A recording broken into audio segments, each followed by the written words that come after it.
A Lovely Sunny Day by Gordon Dioxide. It was a lovely sunny day at Oak Tree Farm. An 8-year-old boy called Tommy lay by the stream listening to the sounds of the countryside. The birds were singing, the cows were mooing, the lions were roaring, and the sheep were. Hang on, did I say lions? Yes, I did, and they were heading straight for Tommy. Tommy stood up and saw the 3 fierce lions coming across the field. He heard a noise behind him, and, looking round, saw a grizzly bear stomping towards him. On his right were a large number of tigers staring at him, and on his left, in the stream, was a crocodile. There was no escape. Tommy didn't know what to do.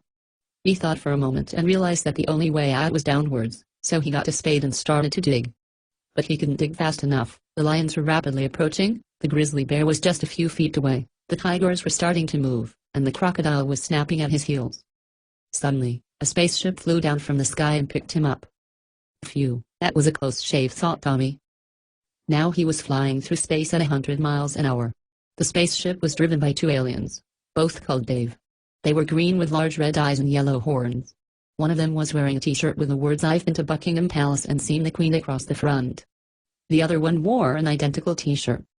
Tommy was pleased to have been rescued from the animal attack, but was a bit unsure about where these 2 Daves were taking him. It was quite warm in the spaceship, so Tommy asked if the heating could be turned down. Unfortunately, neither Dave was quite sure how the heating system worked, so one of them opened a window instead. This was a big mistake because its space is a vacuum and quite capable of sucking things out of spaceships. This is exactly what happened to the 2 Daves. They were sucked out of the window, never to be seen again. Tommy shut the window and sat down at the controls. He'd never driven a spaceship before and was going to have to learn fast, otherwise he'd be in big trouble. He saw a red button with a letter on it, and pressed it. The radio came on playing "Wannabe" by the Spice Girls.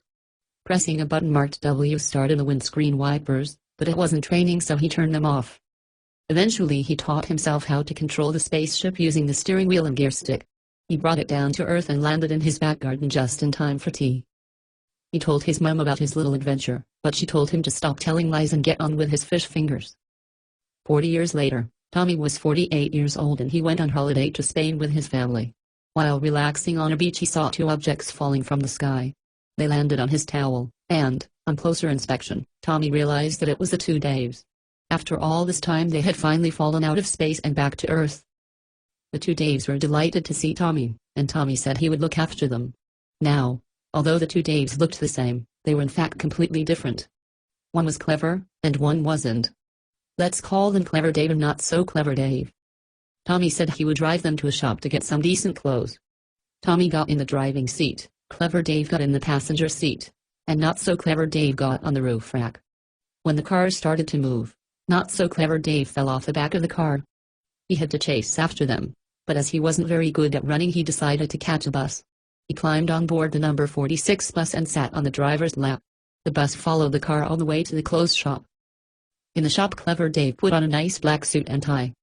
Not So Clever Dave put a shirt on his legs, some socks over his ears, a hat on his feet and some shoes on his shoulders. He thought he looked smart, but he actually looked quite ridiculous. Then they went to a posh restaurant to have a meal. Clever Dave picked up his knife and fork and ate his food. Not So Clever Dave picked up his food and ate his knife and fork. He even said it tasted delicious. For pudding, he had the tablecloth and a lady's purse. Not So Clever Dave had a lot of trouble adapting to life on Earth. He couldn't understand why people had to pay for things in shops, so he kept getting arrested for helping himself.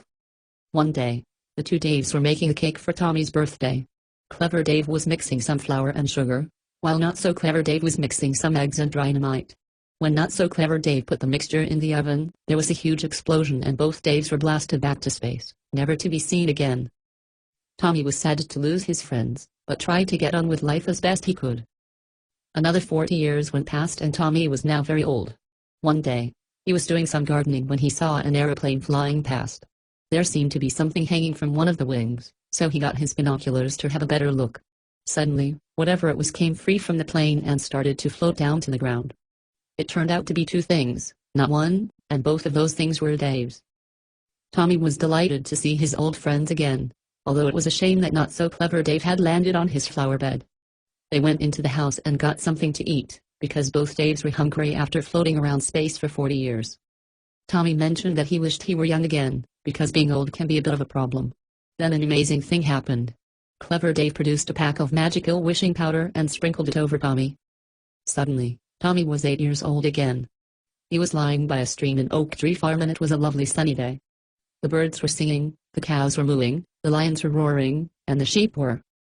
Yes, thanks to Clever Dave, Tommy was able to live his life all over again. This time, though, he dug a bit faster and escaped from the animals through a tunnel. In his second life he never met the Daves, but he always had happy memories of them.